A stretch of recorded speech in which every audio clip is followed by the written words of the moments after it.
able to name a whole lot of women at one time. What? Sexy Red. Who else? Ice Spice. Who else? Cardi B. Right? Okay. Ruby. All of these people. When I asked you to give me a list of women that you respect, what was the main name you said? Mom. There's an imbalance there.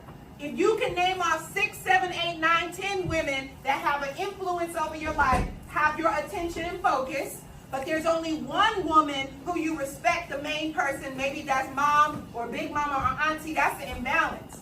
Because reality is you only spend so much time with your mom or your big mama or auntie, but I guarantee you Sexy Red and Cardi B and Nicki Minaj and everybody else gets your attention a whole lot more than they do. Why? Because they got them jiggly parts, right? Let's just talk about it. That's the first thing you said, they be shaking their booty, right? Right? If you can't even talk about a woman's body without breaking down and giggling like a little boy, that means we have some discussions to make. Because your energy and focus goes on them, but when it's time for somebody, an actual real bodied woman to get in your face and it's difficult to talk about it, that's what my job is today, is to help you to mature a little bit when you're dealing with the subject of women. But it can't stop there. You see hella toxic relationships all the time. What are some of the shows? What do you think when you see all these toxic relationships going viral? They become popular, they become famous, they even get money because they can brand things. How you feel when you see that? It's crazy.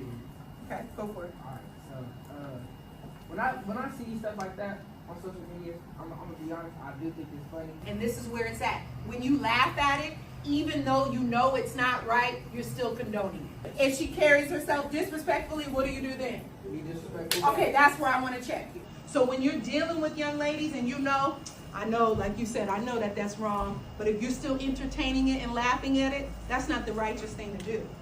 Because once you give them that like, once you give them that attention, once you give them that energy, you're saying continue to do it. So it goes against your inner compass if you're saying, oh, all this data, right? Bitch, right? Leaving them on scene. Oh, not responding, ghosting them, right? Calling them ugly, hitting them, talking over them, being defiant, talking trash, talking about them to their friend, putting them down more than they already are down themselves. These are the behaviors that you called yourself on. I didn't say this to you. You checked yourself. And a part of today is being young man enough to check yourself and recognize the areas that are not truthful, that are not fair, that are not righteous. And if you find yourself doing that, you got to check yourself and say, that's not for the healthy, higher good of that person. That's not for the healthy, higher good of me to even behave that way. Anytime you're in a situation where you see yourself acting in these ways, are you proud of this? Yes or no? Does it feel good to have to bust yourself on this? Yes or no? I can't hear you. Yes or no? No. When you find yourself acting in these ways towards the women in your life, your friends, your girlfriends, your aunties, your cousins, your sisters, your mom, you go back before they have to check you. And you check yourself and you say, you know what, I wasn't being fair. Let me make that right. I apologize. What? Truth. What? Justice. What? Righteousness. Stand up. What's a word of affirmation? Practice on auntie. What's a word of affirmation you got? Show me some respect. Beautiful. What else? Anybody got something else? Thank you. It is true. I look great today. How does my energy feel? I want you to get the practice of understanding that affirming a woman is not always about how she looks. What about my energy? Believe in yourself. Believe in myself. What else? Strong. Huh? Strong. I'm strong. I'm powerful. What else? Persistent.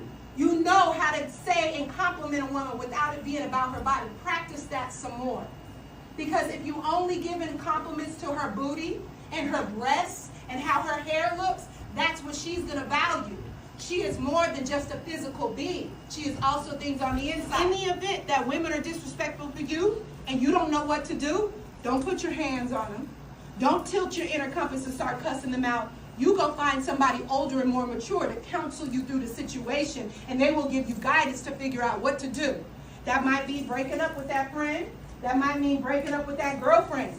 Whatever it is you have to do, get guidance on it. But if you try to do it yourself, you might find yourself in a situation that's even worse. Like you said, you've seen people go to jail over this, right?